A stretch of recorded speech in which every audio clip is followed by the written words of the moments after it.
There's nothing there. It's just vanished. No. Well, I made a face at the very beginning when I introduced. Just go back to the start again. Yeah. No, that's not anything. Just go back to the start. Just go back. again. Okay. Why? Okay. Can you edit it? Yeah. You can edit it. Okay. That was weird. I just got a blank screen. Just, I don't know, a lag or something. Okay. Shouldn't really matter. When you're starting, what was I going to say? I forgot. Just remember, there's people sitting there and they're probably waiting. Like, you can probably say, "I got Okay. 5 minutes," but then actually start because I'll just put that to the sound. Okay. And then say, if you can hear me, just write into the chat box and with a Y. Just say if you can hear the sound, just type Y into the chat box. Okay. Because then when people actually come on, I think it's live. So, and then just go started.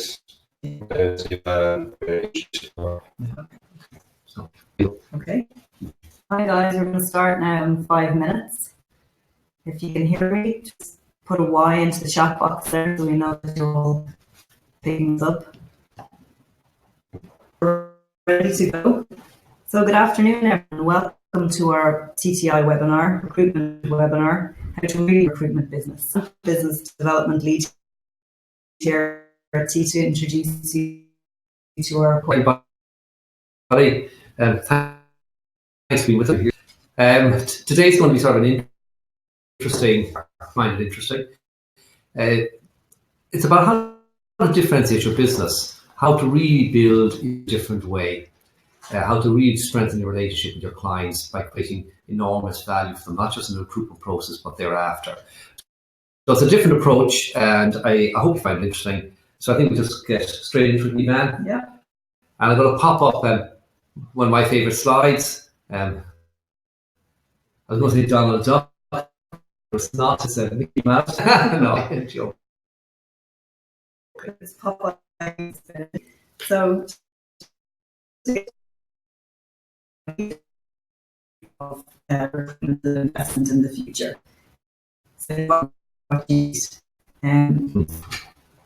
will impact company performance and profitability for the workforce. So the hiring is very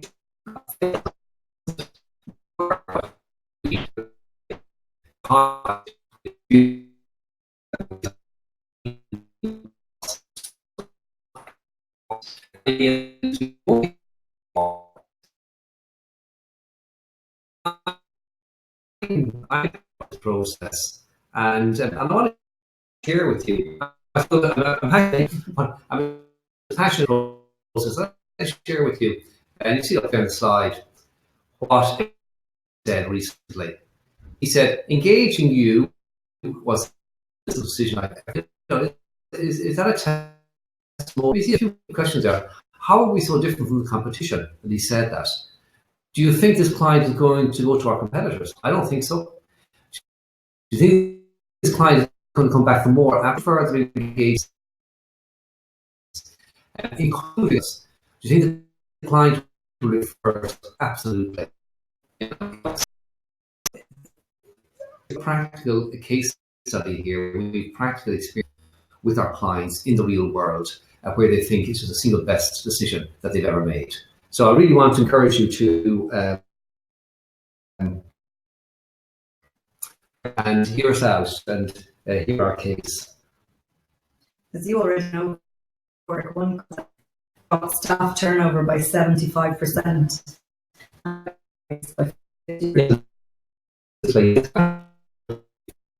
For sure.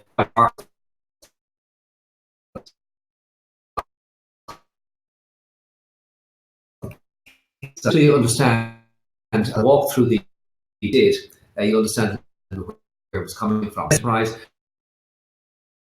Turning over a year, just come out of the recession, serious economic turn. The business had been halved in volume. It was breaking even. Energy was low in the company in general, and the CEO, in fact, was considering an exit. And he recognized that he wanted somebody who could ultimately replace him, but initially drive revenue and growth. And he realized it was the most important decision that he would make that year. He really did. He was very, very conscious of the need to get this right, to drive this forward. And the process, just a quick test. We did a benchmark where we identified key accountabilities. Out of that, we did a bench driving phones. So we came up with an idea form.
Good afternoon, everyone, and welcome to the TTI recruitment webinar. I'm Nivan, and I'd like to see Mark Berry. Hi guys, thanks Nivan. Hello everybody, good to have you with us, and thank you for coming on to our webinar, how to really differentiate your recruitment business. And the basic thesis of this webinar, what I want to try and do in it, is just show you a different way of positioning yourself. So your different competition, a way of providing a better service, adding additional value, building stickiness with your clients, so you can actually grow your business by building additional revenue streams with them, getting them to come back and do more with you and refer you and so on and so forth. So I think you're going to find it interesting. It'll be different from what a lot of you do, but I hope you're going to enjoy it. And I want to start with a funny. I want to start with one of my favorite slides, which is Don his spinach, Popeye. Popeye eating his spinach work, and what we're recruiting that is actually going to improve company performance and profitability into the future. Yeah, absolutely. I mean, it's like eating your veg, guys. You eat your veg, you eat properly, you take care of yourself, and in the fullness of time, you can perform. You don't take care of eat rubbish in the fullness of time. Really, so recruitment is a long-term investment, and you see the results in the long term, not in the short term. So let's get going. Let's rock and roll. I want to start by a case study, and just first I'm going to give you the feedback that came from the person who we did this case study with, we actually did this recruitment exercise with. And this is from the CEO, and he said, engaging you was the single best business decision I've ever made. Now, I've written up there a few comments, guys. So is that a testimonial or what? I mean, how do you think we were so different from the competition that our client said that? Do you think our client to the competition or stay with us? Do you think the client's want to come back from that way? Is it definitive? Yes, because he already has. And asked us to recruit. We haven't done it. We recruited 2 more people subsequent to that, and did a whole onboarding process with them. And do you think the client will refer us? Absolutely. He's actively looking right now. So this is a case study. This is the feedback from the client from the case study. And I'm going to position this case study so as we go through the process, you'll understand this. This was a small, turning over a few million. It was owner managed. Strategy was low. He was actually considering exiting the business entirely. And one of the ways he replaced the business off it. But we agreed that the marketing director, who ultimately could become the CEO, and put a succession plan in place and so on. So interestingly, see there in red, I've written most important here. He actually said that like many times. This is the single most important. I really got to get it right, or let me rephrase it: I really can't get it wrong. That was the key point he made. The case study, we worked with the client and we developed key accountabilities for the role to define what was the role, really, like what were the deliverables really. From that, we developed a benchmark, motivators, acumen, competence, and so on. Like, what's the job actually require to deliver these key accountabilities? Based on that, we did an ideal candidate form, and from that, a job posting. We got 86 applicants. We called them, did some initial screenings based on skills, experience, and a phone screening. Ended up with 10 applicants that we actually compared, assessed them, did psychometric assessment, compared them to the benchmark. Based on that, we picked 5 candidates, did a 1-hour interview with each of them, and that led to 2 candidates who did a half-day interview with each of them, with the rest of the team. So that was sort of the process that we went through. We had then obviously one of the candidates, I should add, joined the company and has been a phenomenal success in the company, which sort of leads us into this slide, doesn't it? The success rate. Yeah, what exactly it is about this process. Yeah. I want you to imagine working with a client, and you take them through it based on science, where they can actually go through it, you see why they understand the role way they've never understood it before. They can see why. And then once identify candidates on board, that candidate effectively, how to that person's career, how to get them fully engaged, and so on. So that's what makes this process sort of the success rate of 92% doesn't come from nowhere. And remember what Ivan said earlier about eating your veg. It comes from the fact hired people for the job, to what the job is, and in a way to actually measure an individual and compare them to it. You have a person on board the person, allows you to develop them and make sure that they're fully engaged and that they're successful. So it's a powerful but a very, very simple process, and one, I would say this, but one that I can guarantee works. In essence, what you're talking about is TTI deep. Yeah, I am. I suppose one needs to back for and ask yourself, I know you asked yourself this question already, but the question is how can you actually measure it and validate it so when you're hiring somebody, you know if actually you put the right candidates in front of your client. And the only way you can do it is you have to think about discover, engage, advance, perform, and think about the whole process of when you hire somebody, what happens then? What's the next step? The next right person, and then they have to be onboarded. They have to become engaged in the role, so there has to be a really good match in terms of behaviours and driving force and competence and so on. And there has to be succession planning in place, there has to be development to get better and better. And the question, can you put a system in place that not only helps you really hire, but then helps all the other things happen afterwards and model out.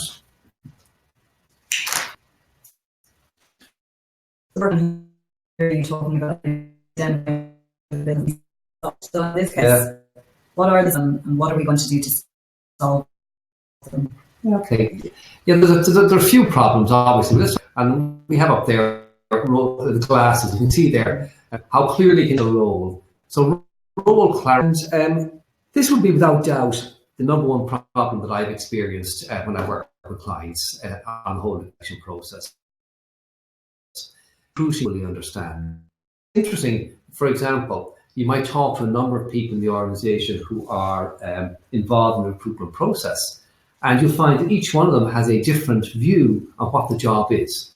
So the first thing is developing role clarity. The first problem has to be addressed. Getting people together and really address it in terms of key accountabilities. And this has to be done in a way that you can actually, so you do the key accountabilities and then take that other step in a way that you can actually measure a person against the job. So measurable attributes like behaviours, motivators, hard skills, things you can actually measure. And not things that you're wishing about or hoping about, but you can actually measure an individual compared to the job. And they have to get absolute agreement amongst the team about what it is, and clear communications around it so you can attract the right candidates. So if you do the key accountability exercise, you get really clear about the role. Again, that is very easy to communicate that to the outer world in terms of an ad or a briefing or whatever. To make it very clear, this is the role. Definition, if it has that kind of clarity, it will only attract the people that you're really looking for. And it's just that exclude the people looking for, because there's a very, very clear statement of this is what the job is, this is what the deliverables are. Here's the kind of person, and so on and so forth. So that's the first big problem that I see, and we'll talk in great detail in a few minutes about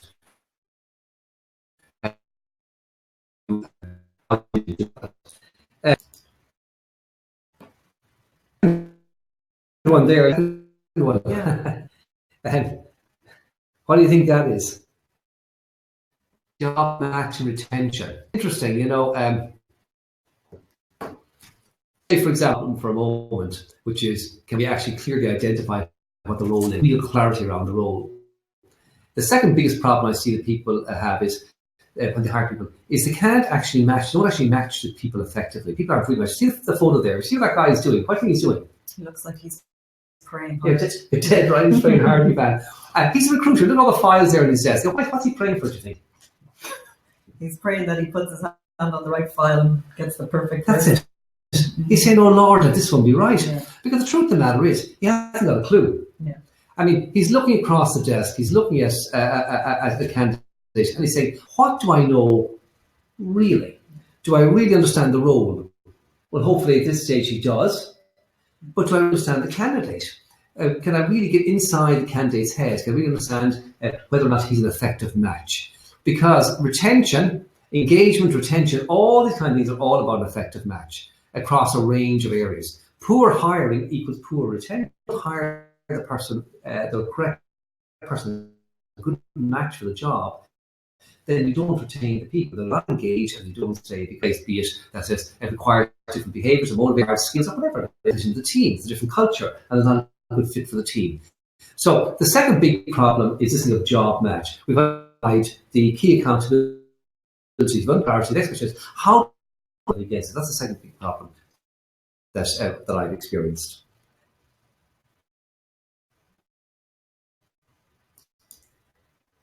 Just on how building stickiness.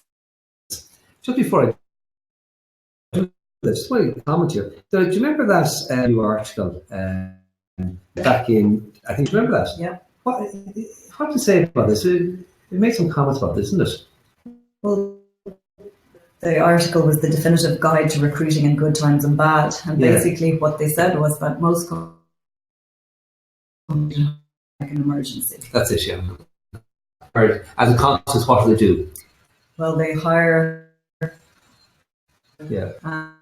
And in 3 years. Yeah, we all know the old hire in haste at leisure, and this is clear. Number one, we said the biggest problem is role clarity.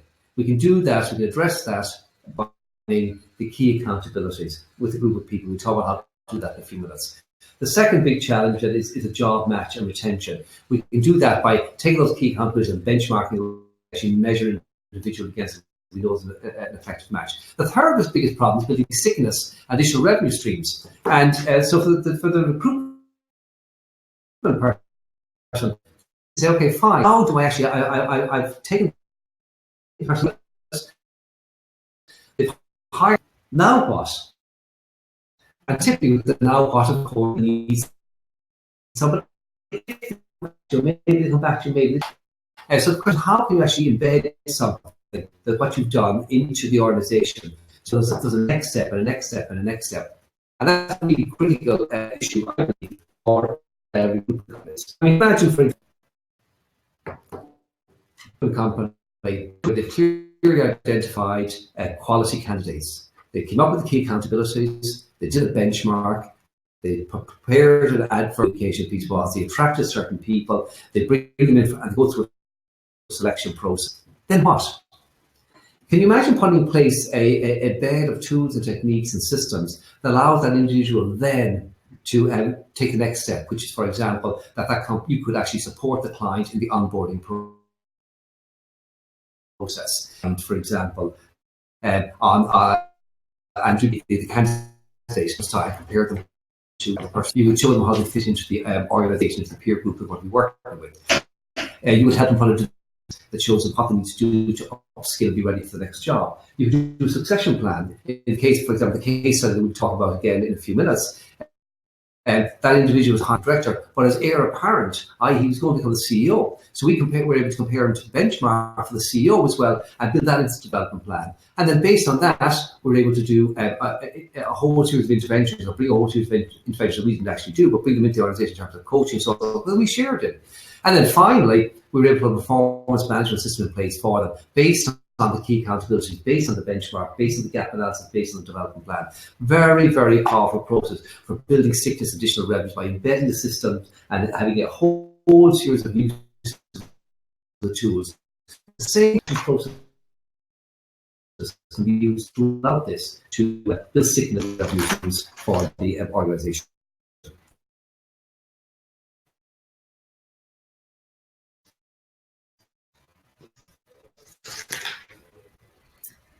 So people are really excited about hearing how you actually go ahead and do this, the training part of the webinar.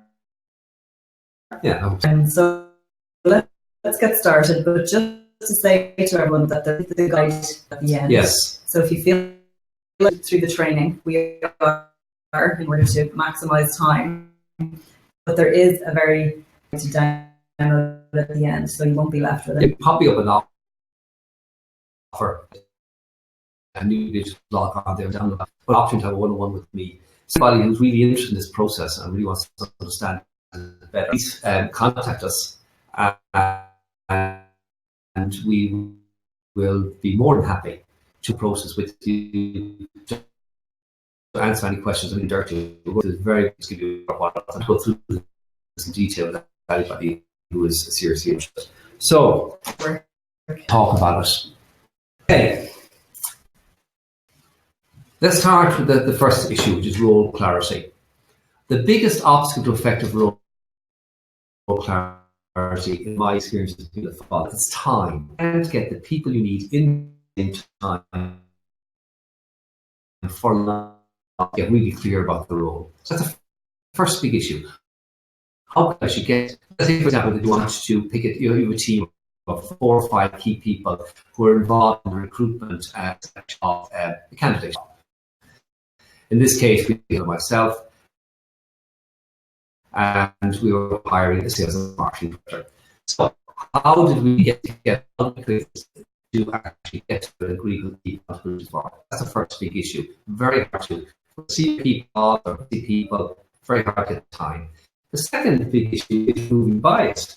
With the best will in the world, we're all prejudiced. We either like the look of the person or we don't. We like the clothes they're wearing or we don't. We like the way they talk or they don't. We like the fact that we went to this school or that school. We like the fact that similar background or work life experience we have. Communication and bias. How can you actually remove that bias? It's incredibly different. It really, and even people who are experts in recruitment is very hard to remove bias. It's just like really hard.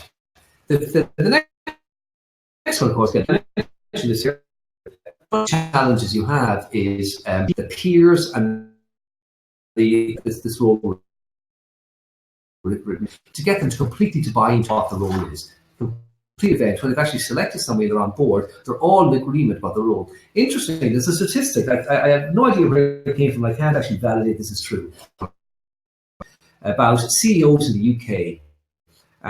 50% of CEOs who actually left the role left because of stress. And over 90 of those attributed the stress to the fact that there was a misunderstanding about what the role is. They were talking to the board, to a number of different people on the board, different committees and so on. And each person seemed to have a different expectation of the role of CEO.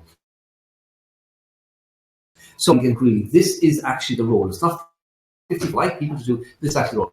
That's really, really important. So that's the first big issue that I see in terms of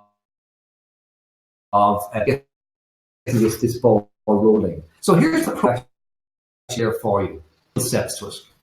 The first thing is identify people, these subject matter experts that are going to actually do the selection process. Identify who they are, and brief them obviously on what you're trying to do. With them, complete a key accountability exercise. With them, agree absolutely what the deliverables are, what the key accountabilities are for this role. Having done that, create a job benchmark based on things that you can measure in the individual. So, for example, we said behaviours, driving forces, human, and so on and so forth. Things that you can actually measure an individual and compare them to the role. There's no point in having a benchmark on things that you can't metric in the candidate. From all of that, prepare an ideal candidate form. That includes all the soft things we talk about, but also experience, education, salary expectations, a whole range of things ideal candidates would look like. Prepare your communication pieces, and you have candidates, you assess, you screen them out, compare. You go through an interview. And complete that, you onboard them, plans and so on in place for them. So that's the system that we're holding to you. And step up. Number one, identify 3 to 5 subject matter experts in the client organization. Now, these are people who understand the role intimately. They can be, for example, the boss of that role that the role will report into, or the direct support, as we call them, or the peers, who people are working. They can be the incumbent in the role, outside role in its and with a deep understanding. Number one, understand, get the SMEs, key people involved, brief them on what the role is, explain them what you're trying to do. Remember, we talk about time. This is how we're going to step over the problem. You need to get into a room for an hour or 2 hours or 3 hours, all together at the same time. We're going to do this very, very simply. We're going to email out to experts and a number of simple questions. Why does the position exist? What are the key responsibilities? What are the key results? And what skills and knowledge are required? How does this position people? A few very, very simple questions we email out. So, and we give them a weekend to do this as well. So I give them a week. Let's say I send out on Monday. I give them until the following Monday. And I include them to reflect over the weekend. And I usually say 9:25 or 10:25 or something on the Monday morning to make it a little bit odd, so it's 6 in their brain. But you give them a week, and what happens is they get the questions and they think about them and they go off and do other things, and they're processing in the back of their mind all the time. It's like doing an individual brainstorming, if you wish, rather than getting everybody together doing individual brainstorming. And they start writing stuff down and filling in on the email, doing the response to the email. And over the week, they have a meeting with somebody, they have an experience here, they go somewhere, and they thought, gee, you know something? How about this? How about that? And they start building up this profile. And the profile built up tends to be much better, much more comprehensive profile than doing it with just sitting down and doing it in one go. And of course, I usually find I get a lot of them back typically on a Sunday. I think people down into last Passover, sort of reflection, I get them back. They may have invested, by the way, an hour or 2 or 3, no idea, over the week. But they don't feel it because in 5 minutes or 10 minutes there, They didn't feel they had to go and be in one place and invest a huge amount of time. So then you get these key accountabilities, Levan, and they come back into you. So every response they come back into you. Let's just say, for the sake of this argument, that we had 25 subject matter experts, and we sent them 5 questions. Just keep it simple. Now what you have is 25 paragraphs.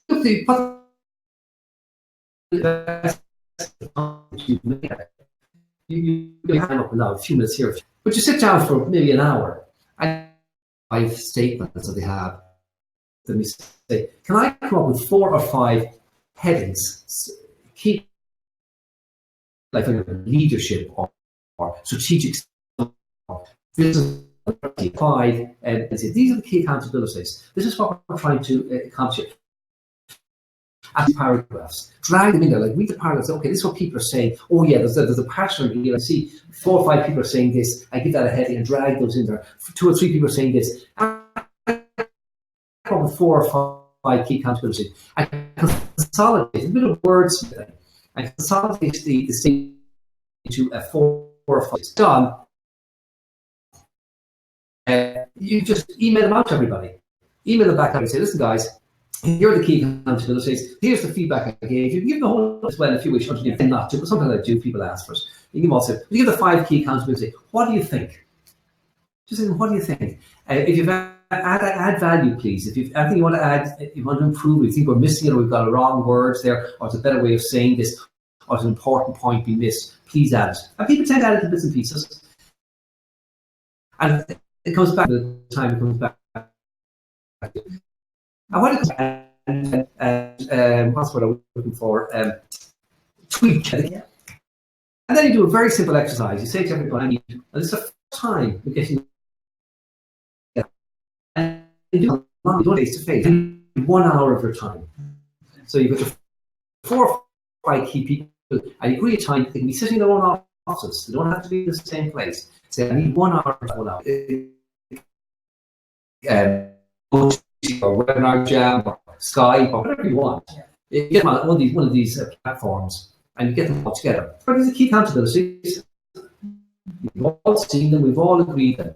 That's true. It just popped up there, the Excel spreadsheet that I sometimes use to organize and rank the accountabilities. You see I've got 5 key accountabilities up there. And this is for a role of general manager. You see what they are: strategic thinking and planning, demonstrating leadership, business management, relationship management, and so on. So these are the key issues. Happy with the text of the, and then there's a quick tweaking here, little change there. They're very, very modest. And this is top 1. After go through a ranking process, which one would you top? And you find out 4, and you're 3, 2, 1. That's so you're not saying 1 is not this, and so on. It's much easier to do this, is most important. We know better only by it's usually just do time exercise and say what percentage of the person on each of these keys, and that's important for assessing the behavior characteristics required. That exercise takes about 15 minutes. It may take a little longer.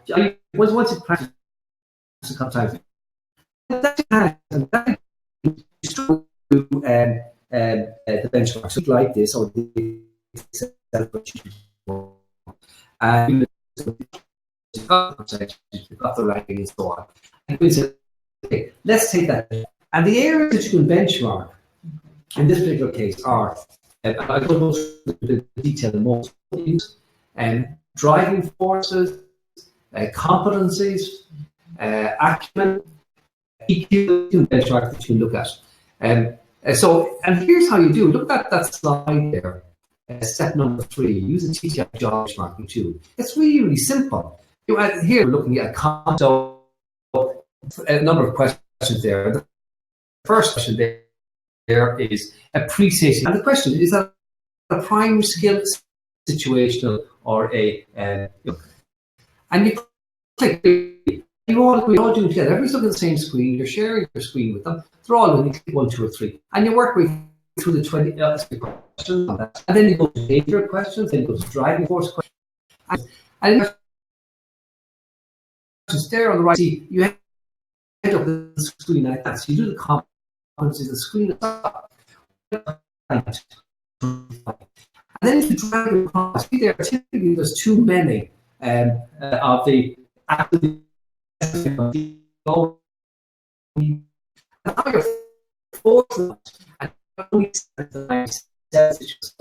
you're forced to actually do an exercise here and rank them. And when you mouse over each one of these, a definition comes up. It's very, very important to say, well, what do you mean exactly by this? So that people understand. The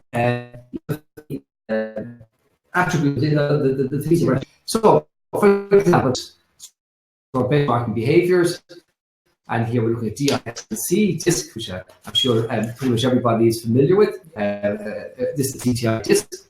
And look at, for example, driving forces, which is here.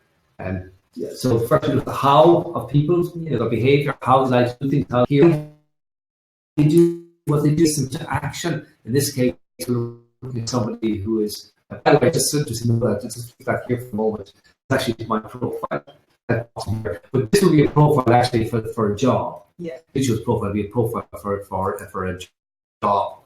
And here, of course, the high resource command and so on, so forth, intentional. So you say, so for example, in the sales function, what are we looking for?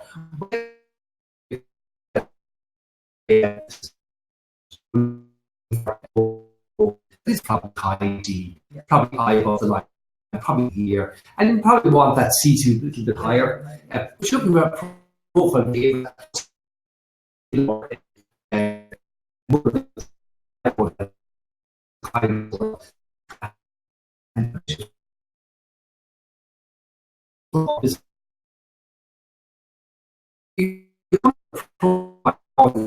And this is what the job requires. Here,